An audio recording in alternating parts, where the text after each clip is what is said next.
Če mi dovolite, še na koncu jaz, da rečem besedo dve. Pravzaprav je težko, vsem, kar je bilo že povedanega, težko najdeti neko izhodišče, ampak kljub temu, kar je rekla dr. Andreja, leta 2001, ko je navajala, kaj je pisal Jože Pučnik. Jaz sem dr. Pučnika videl zadnjič v svojem življenju, 24. junija leta 2002 na proslavi, ne na državni proslavi, ker takrat še niso bile, bi rekel, dovoljene, ampak na proslavi Dneva državnosti, ki je organizirala Nova revija v Trnovskem župnišču. Tam so se zbirali ljudje, ki jim je šlo za Slovenijo, tako imenovana nekdanja in tudi sedanja disidenca, poslanci, tudi predsedniki strank, bil Janez Janša tam in bil je tam Jože Pučnik. Jaz sem se z njim pogovarjal, pač tako, in sem čutil, ni mogel nihče slutiti, da bo se v pol leta sklenila njegova pot na zemlji, ampak bil je izredno zagrenjen. Na nek način, na drug način je pa še vedno rekel, vse bo. Puščal nek tak optimizem, odprta vrata. Torej, če k temu dodam zgodbo, ki me je zelo presudila in ki sem jo spoznal kasneje, sem spoznal Franceta Turšiča. Francet Turšič je človek, ki jo vi ne poznate, ker živi v Franciji, je pa mogoče nenavaden za nek splošen razgled ali pa za neko evropsko pamet, po tem, kar bom zdaj povedal. Za slovensko pa žal ne. Francet Turšič je človek, ki je zdaj 176 let, in ki je leta 1945 kot 7-letni otrok, če sem pravilno zračunal, v maju in v juniju mesecu izgubil očeta v Starem Hrastniku, so ga potolkli, staro mamo, kateri je gor zrastel, so jo potolkli na kolovozu v Begunjah pri Cerknici, v istem mesecu so mu na smrt obsodili mamo in v istem mesecu so mu pobili vse strice. On je potem seveda na nek način človeško preživel kot otrok, vse to videl. Ko smo bili zadnjič na večerji, je bil sin od dr. Jožeta Dežmana z nami, na 14 let, in je rekel, Boštjan, poglej, dokler sem bil jaz star, ko so me prvič tepli. Seveda, potem je bil, nisem mu dovolil vpisa v osnovno šolo, potem se je prebijal, razumljivo, da je vedel, da je začutil kot najstnik, da v tej Jugoslaviji nima kaj početi, ker ga bojo uničili, je bežal čez mejo, dvakrat mu ni uspelo, so ga vrnili, tolkli so ga v zaporu, kjer je sedel Jože Pučnik. Tretjič mu je uspel pobegniti, znašel se v Parizu, spal pod mostom in potem začel svojo kariero. Danes je imovit, predvsem pa, kar hočem povedati, ta njegova domovina se mu niti najmanj ni priskutila, kot sem Jožetu Pučniku. V najboljših dneh vojne za Slovenijo, ker se je uspel v tistem času ustvariti zelo pomembne stike na samem vrhu francoske politike, je angažiral tedanjega ministra za evropske zadeve Lamassourja in poslanca Doberja, da sta prišla v Celovec, govorim o, to je vse zapisano, dokumentirano tudi v arhivih Kedorseja, ker je to bilo ponatisneno potem v njegovi knjigi od Turšiča, v Celovec in potem v Ljubljano urgirati za konec vojne. To bo 11., 12., 13. julij, tam nekje do 19. julija leta 1991, ko je bilo v bistvu najhujše. Hočem reči, nič ni Francetu Turšiču, pa ga je domovina postavila pred vrata in kasneje doživljal v samostojni Sloveniji tudi to, da niso otrokom državljanstva, da je plačal za državljanstvo, pa mu niso podelili njegovim otrokom državljanstva, čeprav so znali slovensko in tako, ampak nič ni uspelo ubiti ljubezni do domovine v njem.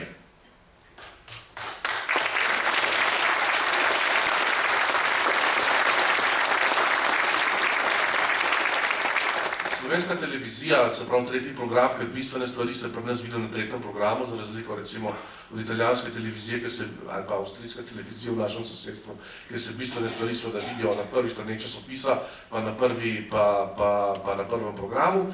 Tretji program je prinesel zdajle reportažo oziroma neko zgodovinsko kroniko o dogajanju, ko je razpadla Jugoslavija. In tam je bil Janez Janša in bilo je leto 88 in mnogi akteri in mnoga pričevanja. In med pričanji je bilo tudi naslednje. Proces proti četverici, so povedali Janši, se bo končal tako, da boste vi, lejte, mi imamo dislocirani vojaški zapor, to je nekje v južni Srbiji, zaradi vele izdaje in teh stvari boste dobili 20 let, 15 let jih boste odsedeli, ampak po 15 letih ne boste več živi. Če boste slučajno preživeli, boste kot človek uničen. In predvsem mu je povedal ta zasliševalec to, da, veste, pozavili vas bojo. V naslednjem dnevu, ko boste zaprti v Sloveniji, za vas ne bo nihče več vedel. Če potegnem s to paralelo, ampak Janez Janša je to vse naredil. Zakaj je to naredil? Če potegnem s paralelo, s katero se je dotaknil dr. Cukjatija, ki je govoril na naši tiskovni konferenci predsednika vlade, ki je bila, jaz sem gledal kot film, ker je bila naravnost odlična predstava za javnost človeka nekaj dela.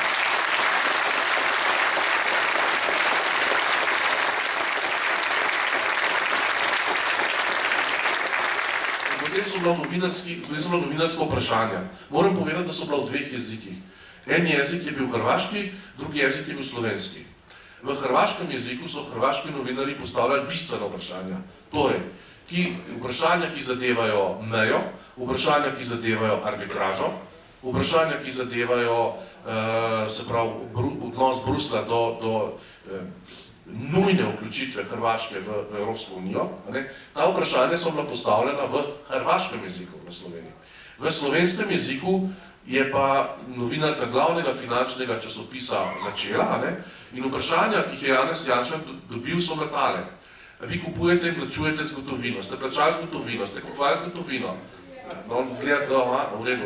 Cesta, ki gre zdaj, ste vi vplivali na to, da gre cesta 10 metrov do vaše parcele, da boste imeli blizu, oprostite kaj? Ja, ne, vse hočete imeti blizu, ne, sosedje so rekli, pravi Janša, da ta cesta ne bo blizu, jaz sem v tem zvedel iz časopisov. Aha, torej ne bo blizu, a vidite, a pa z gotovino plačujete, a vaša žena pa tudi plača z gotovino. Torej,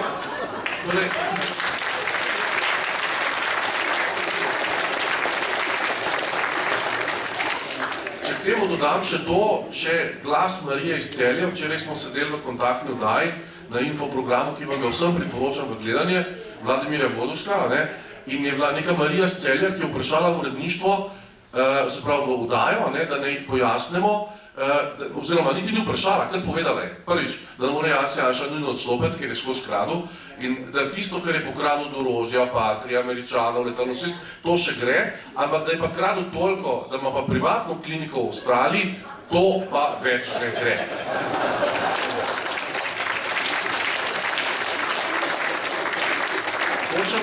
Hočem reči, Janša mislim, da je na neki teh nebuloz odgovoril, priznal, da plačuje z gotovino. Mislim, da sem rekel, da je kupil sendvič z gotovino dopoldne, ali nekaj takega. Kar seveda, jutri boste videli članek od Petra Svoboda Berta v financah, naslov bo najbrž Janša plačuje z gotovino, ali končno priznal, da tudi Urška plačuje z gotovino, ali nekaj v tej smeri, Petra Svoboda finance. Novinarji Pop TV-ja so potem spet sprašvali stvari, ki jih beremo, se pravi, skratka.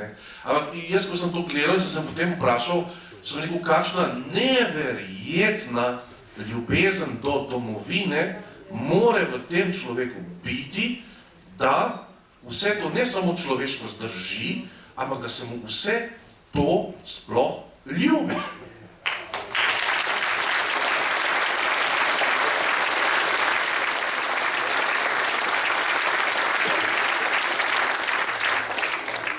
V Sloveniji, kot je rekel isti človek v oktobru mesecu, ko smo imeli začetek kampanje za našega predsedniškega kandidata Milana Zvera, bil prisotno gospod Trpinjega, se spomnim, je rekel, kaj bi bila Slovenija drugačna, če bi leta 90 zmagal Jože Pučnik. Jaz mislim, da je to edino temeljno vprašanje, o katerem lahko razmišljamo. Slovenija, če bi leta 90 zmagal Jože Pučnik in če bi se Demosov program uveljavil, bi bila drugačna v vseh temeljnih točkah, ki nas ločujejo od tistega, kar smo si zadali ob koncu Jugoslavije. Slovenci bi imeli normalno gospodarstvo, ne bi imeli tako imenovanih stricev iz ozadja, ki jih neskončno boli ta tako imenovana slaba banka, ker se bojo razkrili krediti in se bo terjala nemudna odgovornost. Slovenija bi bila država državljanov, danes je to Slovenija, morate vedeti, država elite, tako kot je bila Miloševićeva Srbija, ne glede na to, da so srbski upokojenci tako rekoč jedli vodo, so se ljudje, konkretno sino Slobodana Miloševića, v 90-ih letih vozili s Ferrari in z Lamborghini. V takih državah, kakšna je še vedno Slovenija, oprostite, je vedno možno, pri nas je približno 2000 ljudi v gospodarstvu, v medijih, v tako imenovanih PR firmah in tako, ki bodo pa v državni upravi in tako, ki bodo vedno živeli dobro, ne glede na to, ali bo država sama dobesedno odmrla.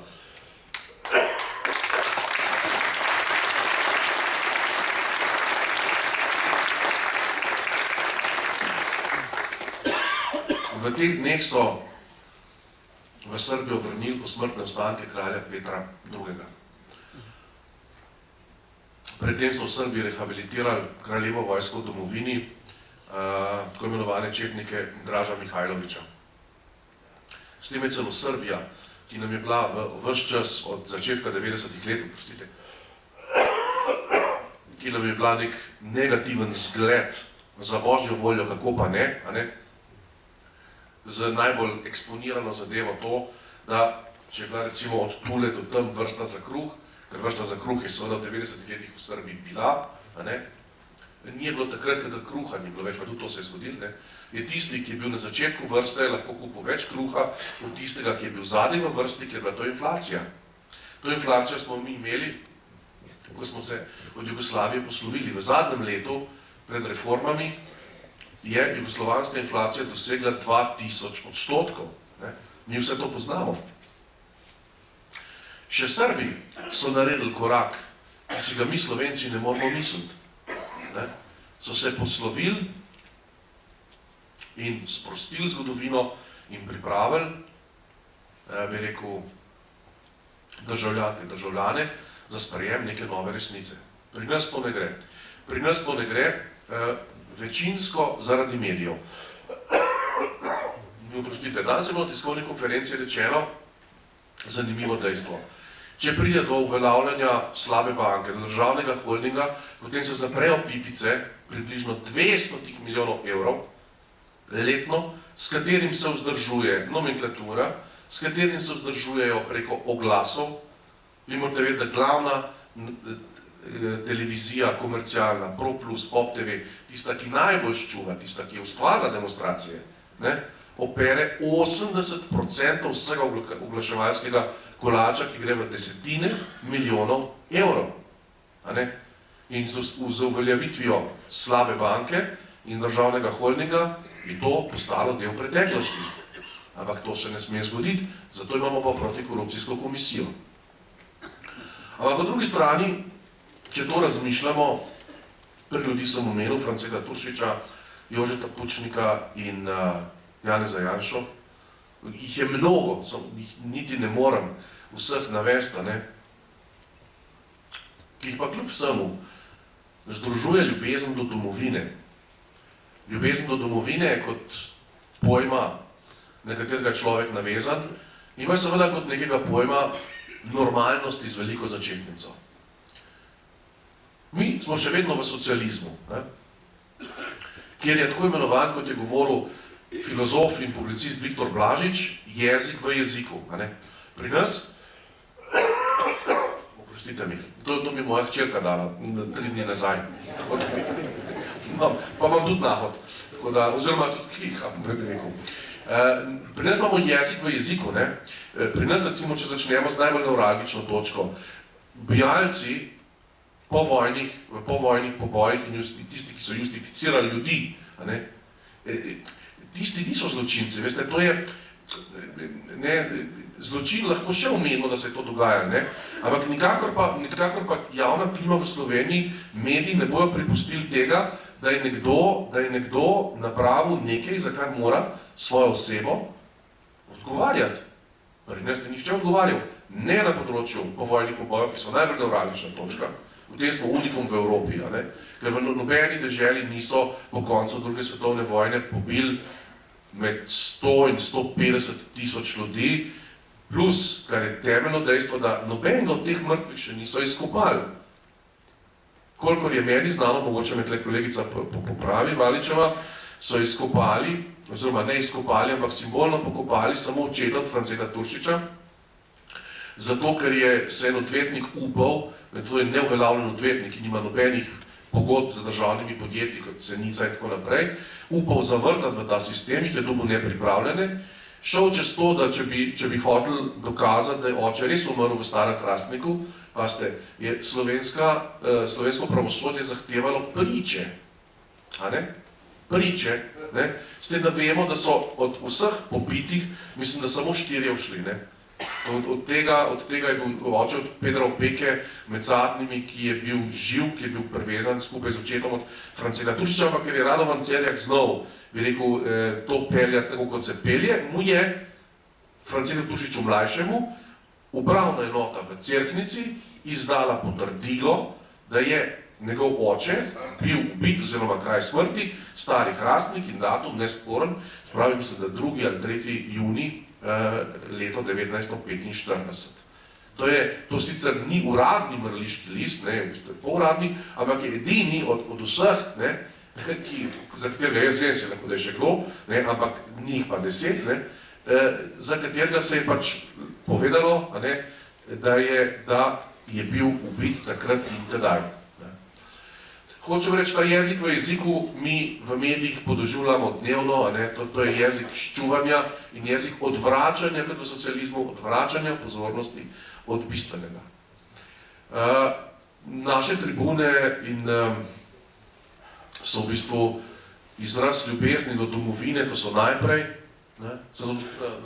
na emblemu Zbora za Republiko Slovenska trobojnica, so izraz občutka velike krivice, ki jo je deležen Janez Janša v tem trenutku, kot jo je bil, ampak glede na velik odziv ljudi in velik odziv medijev, nismo pesimisti. Nasprotno, prepričani smo, da je Slovenijo mogoče pripeljati tja, kamor se je zamislil Jože Pučnik, in kakor je rekla,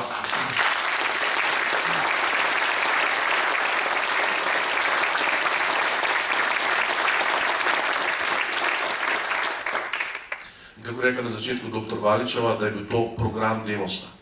Program Demosa je še vedno tukaj, ni še uresničen in skupaj ga uresničimo, vsi ljudje dobre volje, v največjem, kar imamo, in to je v ljubezni do domovine.